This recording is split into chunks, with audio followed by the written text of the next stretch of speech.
Welcome to the Startup Dentist Podcast. I'm your host, Stephen Trutter. After over 800 plus successful dental startups, I'm here to share everything I know about starting a profitable and purposeful dental practice with you. Welcome back to the Startup Dentist Podcast.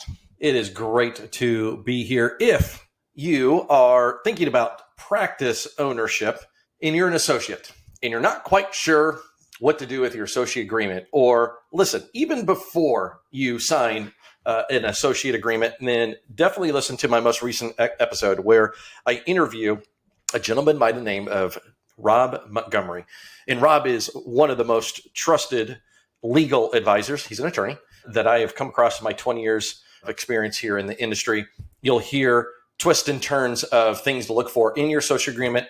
These things will help prepare you to become a practice owner. You'll hear about do's and don'ts within those elements, and really the negotiations to make sure that you actually have an associate agreement that allows you to become a practice owner in the area that you want, and things to look out for so that you're not tripped up before you begin that road to practice ownership. So today, I love real estate, and one of the biggest decisions that you'll make ever in your career when it comes to becoming a practice owner is the real estate you choose, especially as a startup dentist. It is probably the biggest agreement if you sign a lease agreement or even purchase. We'll talk through that. So today we're going to dive into the twists and turns of real estate, the do's and don'ts of real estate, the things to look out for. So grab your notepad and let's make this dream practice of yours a living and breathing reality.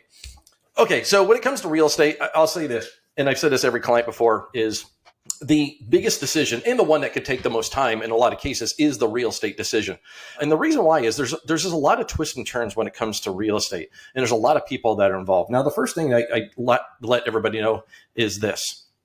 Commercial real estate isn't realtor.com.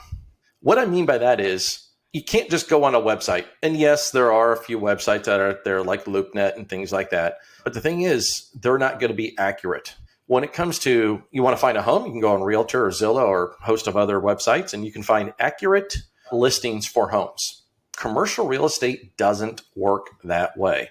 So don't just pull out Google and say, let's go find commercial real estate or anything along those lines, because the information that's out there is not going to be accurate because the landlords and the owners need to pay to have those listings. In a lot of cases, they may not be accurate or up to date. So don't just simply think like, hey, I'm going to go online and do that. The other thing I see with a lot of dentists is also like, I'll just say this, like, don't go at this alone. I'll talk a little bit more about having proper representation.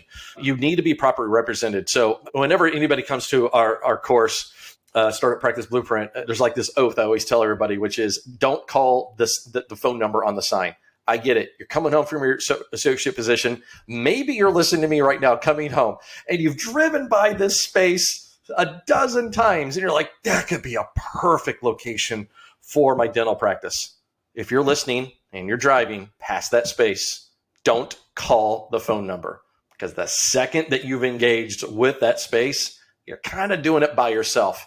Unless you've transacted hundreds of real estate transactions, put it this way, you will be in a much disadvantaged position when it comes to negotiation. So please don't do that. The other thing is, if I kind of start early with this, is I think so many dentists, when it comes to starting a practice, they think, okay, I need money and I need to find space. Yes, very, very important. But I think so many dentists kind of venture out into the real estate too early without understanding, well, who are my ideal patients? What are the demographics? And there's this chase to real estate. And over the years, working with dentists, I feel like the ones that say, I'm looking for this particular, they place the real estate over the opportunity for the practice. And I'll talk about that in a little bit more detail here. They think like, okay, I'm trying to find this kind of real estate. I want it to be this look and this feel. And I get that. Like, listen, like this is the home for your practice and you want to make sure it's beautiful. But the challenge with that premise is that when you allow yourself, let's say you pick like where I live in Tampa, Florida. If you say, I want this perfect real estate, now you're looking everywhere in the Tampa area. And Tampa is a very large city. You could be looking for years to find the real estate because you haven't blocked off in a specific area. So that's why I always say demographics at least sets the stage and gives the direction of like, okay, what kind of patients, where are those patients located, and then what real estate aligns with that. So demographics needs to come before this. Now, demographics is not X marks the spot either. So I've talked demographics many times, even on this podcast. You probably read it in my book. Demographics gives us the area of abundance of where those potential patients are, your ideal patients. But it doesn't necessarily give you the X marks the spot, which is place your practice right here in the middle of this circle or ring or whatever the analysis says. It's showing the people. So we need to strategically place the real estate around that marketplace to be able to track those patients in there. So, but the demographics at least gives the direction and the parameters of like, okay, where am I looking for this? Because if you just say, I'm focused on real estate, you'll be looking for years. I've seen it happen time and time again. You're just chasing the particular real estate as opposed to chasing what is the best opportunity and then saying, okay, I'm going to hunker down in here. I'm going to find the real estate that's there. So don't start early and start looking for space without the due diligence of really understanding what the plan is. Things like demographics, having the proper funding in place and having a game plan. Because when we work with our clients here at Ideal Practices and we start talking with real estate agents, those agents are very attentive. Why? Because they know our clients have the funding. They know they have the direction and the demographics to say, we've got a focused area. These are the areas or one or two areas that fit the best for this client with these kinds of patients. Go find real estate. So don't just step out into that world and go, let's just go find real estate, because you won't have a plan. And what will happen is, and I've had this happen many times, is without a plan, once you secure real estate, by the way, that's a legal document when you sign a lease or a purchase agreement. It's like legally binding. You're now doing this. You can't unfix that. You can't undo that. And we've had clients that have come on board that have ventured out into real estate to have a letter of intent and back and forth a couple times. And the letter of intent is the non-legally binding of this whole agreement of real estate, which is really defining the parameters that are in there. And they get scared. And all of a sudden they call us and they go, oh, I got this LOI. I don't know what to do next. Because what everybody hears is, I need money and I need space. Yeah, if you've ever heard me talk about the 3P methodology of practice, profits, and purpose, you know what I'm talking about. The practice, which is the physical space. Listen, anybody can go out and say, I've got money and I've got space. Let's go build a practice. It's what comes after that, which is, I now need to negotiate equipment and construction. I don't have my systems in place. I don't have protocols. I don't have my financial guidelines. I don't know how to hire people. I don't know how to set up insurances. All these things are going to pile up. So that's why real estate it's like a demarcation line where it's like, once you secure it, it's like a lot of things are going to start moving forward. So you need to make sure that you get it done right. So how do you get it done right? You get it done right with having the proper representation. And what I mean by proper representation is, it's not your cousin who's an agent that sold you your home, because they don't know commercial real estate. Like I said before, commercial real estate and residential are two entirely different animals, different terms, different negotiations. And what you want to make sure is have that proper representation of somebody that's done it many, many times over, that has the oversight, that's looking for the deal points, because in your real estate, there's a lot of twists and turns. And so what I mentioned earlier, I said, making sure that you are properly represented and not calling the sign and the phone number is this. I call it the tale of two deals. You probably heard me say this before. The tale of two deals is the deal that you get when you walk in by yourself, the deal that you get when you walk in with somebody that's representing you, an agent. There are two different deals, because there is nothing better for a landlord and a listing agent, the agent that represents the landlord, when you as a dentist said, hey, I was driving by and I would love this space. They are licking their chops. They can't wait. They're going to slide this agreement and say, this is our standard LOI. Here's what we offer. Thing is, if you walked in with somebody else representing you, that agreement, that LOI, that proposal wouldn't even come out of their desk, because they know that somebody else is representing you. And they know that wouldn't pass, because this person that's going to represent you is going to know the marketplace, the comps in the area, and things like that. So got to make sure that's there. The other thing about commercial real estate that in having proper representation is this. There are lots of other challenges that can exist with this space. Things like, what is the parking situation? You have certain requirements because you're a medical use. You have ADA compliance. You've got the zoning that needs to be done for your use. So having somebody that's there that understands this world is very, very important, because you can't just go into any other space, commercial space. So part of the vetting process that happens behind the scenes from an agent is they're not just going to say, hey, here's 15 places, because those 15 places may not be available. Somebody may have an exclusive right in that space and another dentist that can't come in. A landlord may not want your use. That may not be zoned correctly, may not be the ample parking, and all these different elements that are there.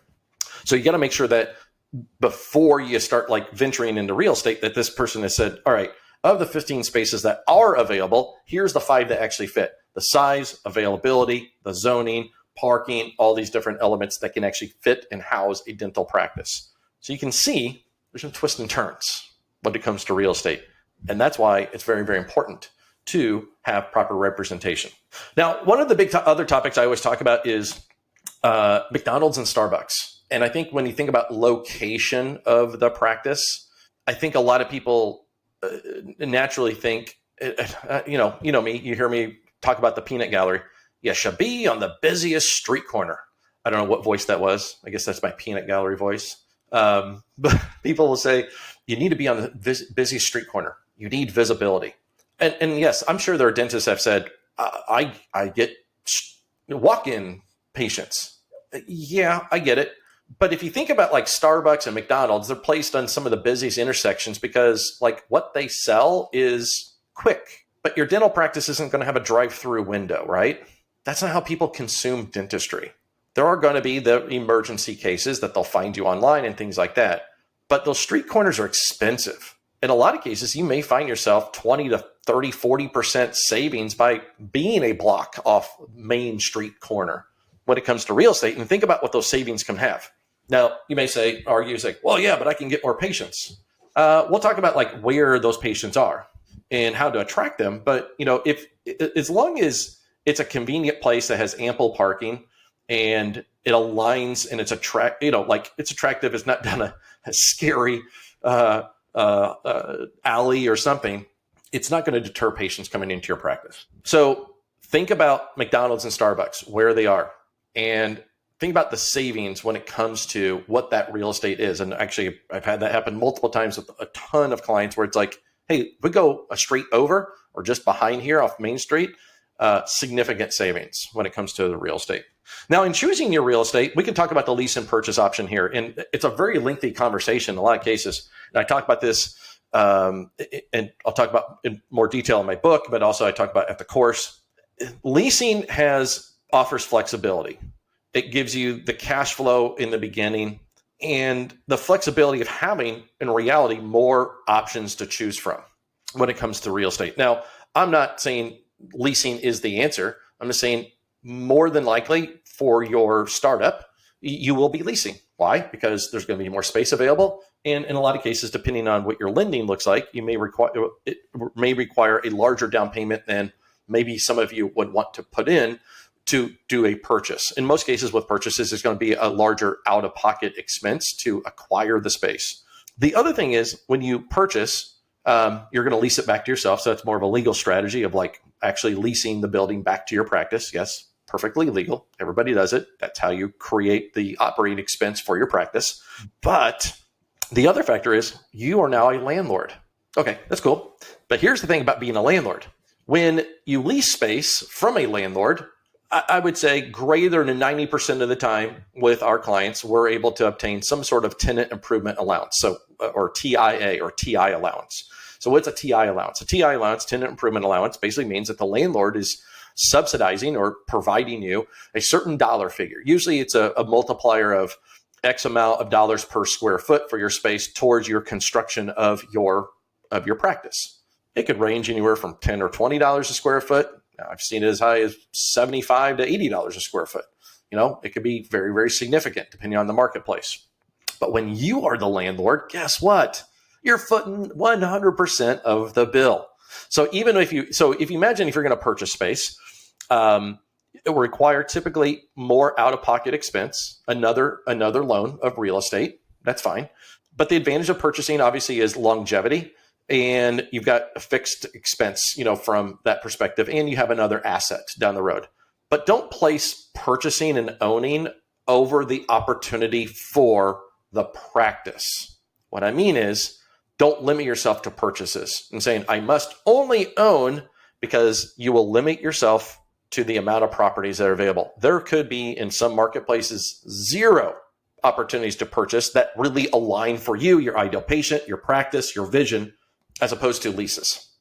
And again, with leases, your out-of-pocket expenses are going to be significantly less from a down payment in terms of securing the space, the construction costs, because again, landlord will be kicking in. So leasing just offers the flexibility. And if you're thinking about this as future growth opportunities, if you're going to purchase space, you really need to make sure that space can house your practice for a very long time, because you're going to sign a 10-year lease normally with, I always recommend 2 5-year options. So 10-year lease with the option to renew 2 more times for 5 years. But maybe after that initial 10 years, you're like, you know what? I've outgrown the space. I want to be able to purchase my own space. The lease provides you that flexibility as well. If you purchase and you're like, oh, I purchased the space, I've outgrown it. Ouch. Could you expand onto it? Yeah, certainly. So you just need to look at real estate kind of through a broad lens and say, leasing and purchasing, there's not a perfect fit. There is the fit that is the best today for your practice. If you can purchase, listen, I think it's a great thing. We have a number of clients that purchase real estate on a consistent basis. It's just finding that right real estate in that market, and really the availability. I mean, really the ratio could be anywhere between 10 and 15 to 1 of leases versus purchases in the marketplace that really aligns from a demographical perspective. So it is very, very dependent upon availability for sure. In choosing your real estate, what I would also say, the right location aligns with your vision. It aligns with your ideal patients. It aligns with your future growth. When I think about a few clients, I think about Dr. Nadia, who's down here in Florida. And I remember when we were looking at the real estate and the demographics, she was like, I want a space that aligns with the kinds of people that I want to connect well with within my area. And we found that space. And so as you're thinking through like attracting patients, like, is the building attractive to your patients? So if you're walking up, like, is the building and the space, is it attractive to them? Now, it doesn't have to be opulent, but like, think about your ideal patient. Like, who are they? Are they higher end patients? Are they kind of like, middle class? Like, who are they within kind of like that, even from a socioeconomic and kind of look and feel, like, who are you trying to attract? And is that space and is that location attractive or seem attractive to them? How do they get there? And what does that commute look like? So think about, like, even if there are certain landmarks and things like that people would recognize in terms of how to get to that space. Even small things that can deter patients, a lack of parking, maybe it's near some, tenants that are just kind of don't look that great from a visual perspective. Something as simple as a U-turn to get into your space. I remember a few clients a few years ago, they, unfortunately, what I talked about earlier, I said, pursuing real estate too early. These were a client, it was a husband and wife team, and they had pursued real estate too early. They basically were like, we bought this land. Oh, okay. What do we need to do with it? And it's like, wow, okay, well, let's figure this out. And part of the challenge was, like, there was a median that you couldn't cross from one direction to get into their space. Now, again, somebody can go around, but they would have to do a U-turn. And listen, the hands were tied at this point because they already owned the land. They had to do what they had to do with it. But like, it represented such a challenge. Something as simple as a U-turn can deter patients to come into your space and how they access the space. So I think it's really important to, like, as you're looking at the real estate, don't fall in love with the real estate, but really look at everything from a patient perspective. Is it seem attractive? Is it easily accessible? Is parking flexible for me? Is it even near some things that would complement your space? Like, wow, there's this space, there's this gym that's nearby. A lot of people come there. I mentioned Starbucks earlier. Like, I would say this: I would not be near a Starbucks. I remember this a few years ago with the client. He was like, there was 2 spaces up in Connecticut, And it was like, wow, there was one next to the Starbucks and one that was down the street. And I remember going there in the morning, looking at the space going, the Starbucks location was awful. But he's like, wow, there's Starbucks. And nobody could get into the parking lot. Think about what a Starbucks looks like in the morning. I know my Starbucks that's here 5 minutes from my house. It's like, they have to put cones out so you can't go one way into the drive-through. You have to go around the entire space. And that the line could be all the way around the building. And they're a standalone space. So imagine if like a Starbucks is in a center where you're going, and think about what that parking situation looks like in the morning, or it seems like 24 hours a day these days, but especially in the morning as patients are trying to come in for those early appointments, like it could be a major deterrent. Think about the neighbors that are in there, the other tenants. Is there some commonality? Like, listen, I wouldn't, some people talk about like MOBs, medical office buildings. I think MOBs are great in some scenarios. We've had a number of clients that have gone to MOBs because there's some great, think about the synergies that can exist, whether it's like, maybe you're a pediatric dentist. It's like, wow, there's one of the largest pediatrician's offices in this building. Wow, that's called referral source. Ophthalmology, optometry, derm. Like, think about some of the synergies that can exist. Maybe there's other dental professional specialties that can really exist. So I wouldn't rule out MOBs because I think most people, when they think about real estate, they think, oh my gosh, I have to be visible. I need to be on the first floor. I got to have the biggest sign. Listen, if you got a rich uncle that's going to build you the biggest sign that says greatest dentist ever here, take the sign. But I'll say this, big signs and street corners do not sell dentistry. The right real estate is the home for your practice, but it doesn't require the biggest signs in the busiest street corner. That really sums up this entire episode right there. There's a lot of nuances. So as you're approaching real estate, look through a very broad stroke of this, and say, does it align with my patients? Is it easily accessible? Who are the other tenants or neighbors? Is there opportunities for me for refer? But also, is there some neighbors here that like, ooh, this won't align very well because my patients, like maybe there's a vape place or something that, or, a dispensary or something like, again, like I don't hold any judgment. Like it's legal in a lot of states. It's not something that I partake in, but like maybe a vape shop and things like that don't really sit well with some of your patients, or maybe it doesn't align for you as well. So I would definitely think through that lens when it comes to the real estate. Make sure, like, kind of recap here, make sure you have proper representation. Have an agent that understands the marketplace. Have an agent that represents you. And this is a tenant representative. And you need, when we get into this, we've had agents that we've worked with in certain marketplaces, smaller markets. And it's like, well, we don't do things this way around here. I don't care. I don't care how you do things down here, because what I don't want is this feeling of like, is my agent just trying to get a deal done to go have drinks afterwards with the listing agent? or is this person actually representing me? I want agents to work with our clients. Our agents work for that commission because it's like they'll earn it, and that's fine. They can earn that, but they need to earn it by working hard to get the best deal and to make sure that it's negotiated the best for you. Don't call the sign, please, as you're driving home. If you're listening to me here today, don't call the sign. Protect yourself. It's important that you are protected. There are savings. Yes, I understand what the peanut gallery says, visibility, street corners, but sometimes a block away is going to give you can give you 20, 30, 40% savings. Very, very important to look around what's in there.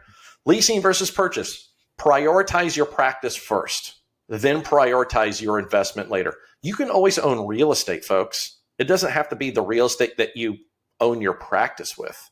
You can own real estate outside. You can own outside of your practice.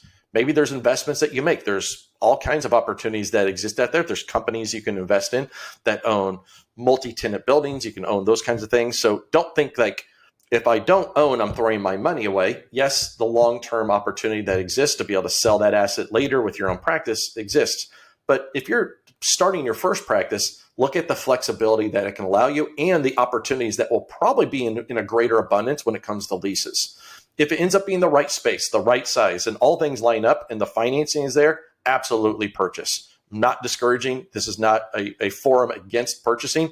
It is simply to look at the bigger picture of what is available when it comes to those. All right, folks.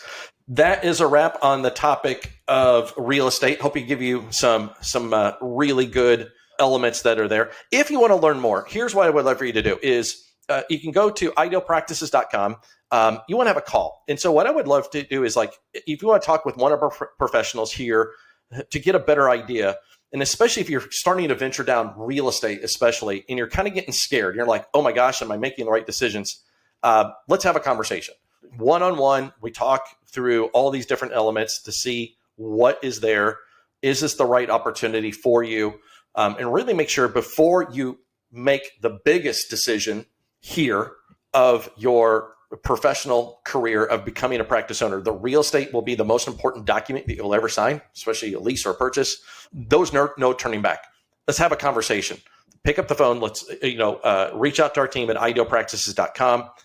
You schedule a one-on-one time with one of our expert advisors. Let's talk through what those elements are.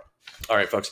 That's a wrap on the topic of real estate. Don't forget to check the show notes for any and all links and resources we talked about today. Next time, I got to look at my notes.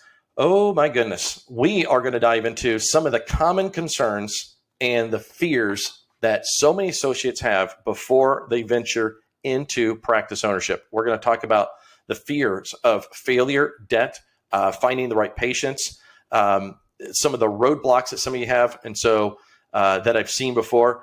And I'm going to share with you some stories of dentists that have conquered some of these fears, become some of the greatest success stories in all the industry. So I'll see you there. As we wrap up this episode, take a moment to picture yourself a year from now.